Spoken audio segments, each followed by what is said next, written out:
Yes guys, nongeye kuguhereza ikaze rero kuri The Truth Inside aho uherereye hose. Ndakwifuriza amahoro n'umugisha bitango n'Uwiteka ukomeze ugubwe neza wowe n'umuryango wawe wose, nimba mubarizwa muri Leta z'Ubumwe za Amerika cyangwa se mubarizwa muri Ubwongereza ndetse no muri Europe no muri Africa ndetse no muri East Africa hose. Twongeye kubararika rero kandi tubahereza ikaze muri showbiz yacu no munsi kuri The Truth Inside.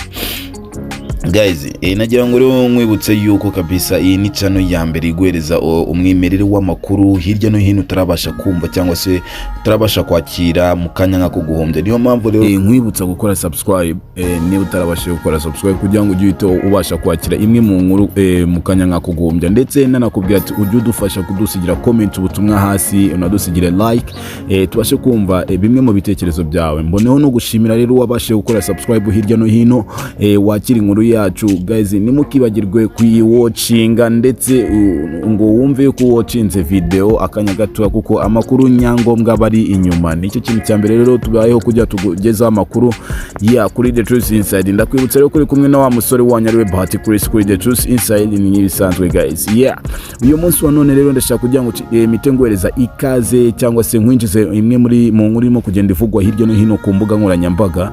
Na yindi ya kibintu na amagambo atari meza, aho bamwe bashigikiye umwe mu bahanzi baririmba indirimbo zirihimbaza Imana ndetse kuramya no guhimbaza Imana ariwe ALINE Gahongayire. Uyu ni umumama, reka mwite umumama kuko yagiye avugwaho henshi cyane, dore ko abantu benshi bagiye bamwibasira hirya no hino ku mbuga nkoranyambaga bavuga ati ese ko ari we muntu wa mbere usigaye utarashaka yagerageje akagira ukuntu abigenza. Yes, tugarutse nanone ariko ukurikije ibigenda bivugwa hirya no hino ku mbuga nkoranyambaga mu minsi ishize like 2 days ago haje gupostingwa ifoto imwe yerekana uyu mudamu cyangwa se uyu ALINE Gahongayire wamenyekanye mu ndirimbo zo kuramya no guhimbaza Imana yambaye umwenda ugaragaza yuko atwite guys. Ariko comment zaje guherekeza iyo foto ni comment harimo amagambo menshi cyane, ubona yuko bamwe basa nkaho batigeze bishimira ibyo ya posting cyangwa iby'iyo foto. Bamwe baza kuvuga ati konzi ALINE, Imana ikomeze kube hafi guhereza urwo rubyaro uri hafi kubyara cyangwa se kuzibaruka.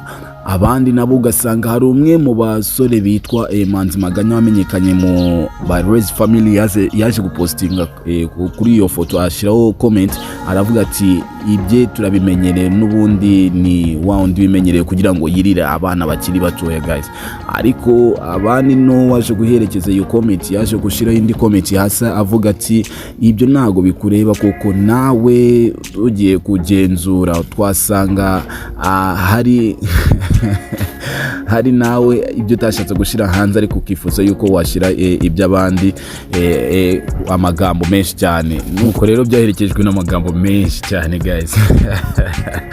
Yes, tunakomeje rero byakomejwe kuvugwa kuri iyi foto ya ALINE Gahongayire yaje kujya hanze yerekana yuko atwite. Muribuka yuko uyu mugore ubwo yaje gushakana yigeze gukora ubukwe cyangwa se aza gushaka umugabo, ariko biza urugo rwe biza kuba bitaragenze neza, biza gusa kuzamba ubukwe buza ku bita birangira hagati yaho ngaho.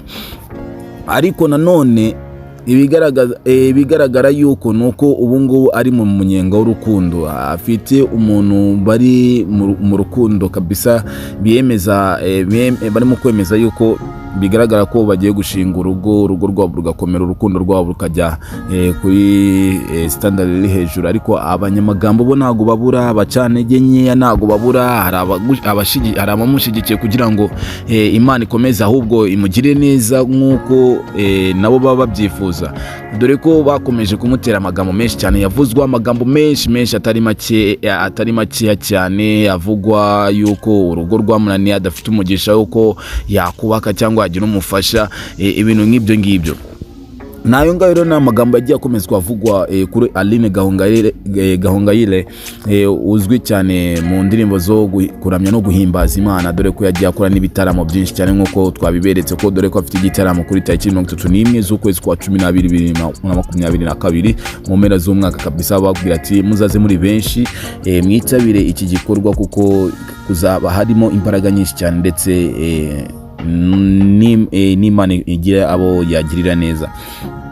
ngayo nuko rero nayo magambo yakomejwe kugenda avugwa hirya no hino ku foto ye, dore ko haje no kugaragara ifoto y'umwe mu bakunzi, dore ni nawe waje kwishira hanze igaragaza ko bari mu munyenga w'urukundo. Aline rero Gahongayire kabisa amagambo yakomeje gucicikana hirya no hino ku mbuga nkoranyambaga. Niyo mpamvu tuba twakubwiye ati byugerageza usige ubutumwa hasi, unadusigire comments hasi, unakore shares ku nkuru yacu uyisakaze ku nshuti zawe zose. Nkubwiye ati wari kumwe na wa musore wanyariwe Bahati Chris nk'ibisanzwe kuri The Truth Inside. Yani keep in touch kuko turacyari kumwe nawe, ni mukanya nkako guhumbya, dore ko turacyari tune.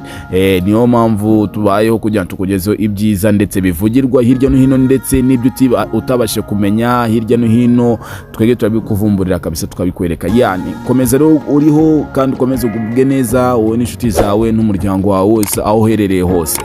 Bye bye and ciao ciao.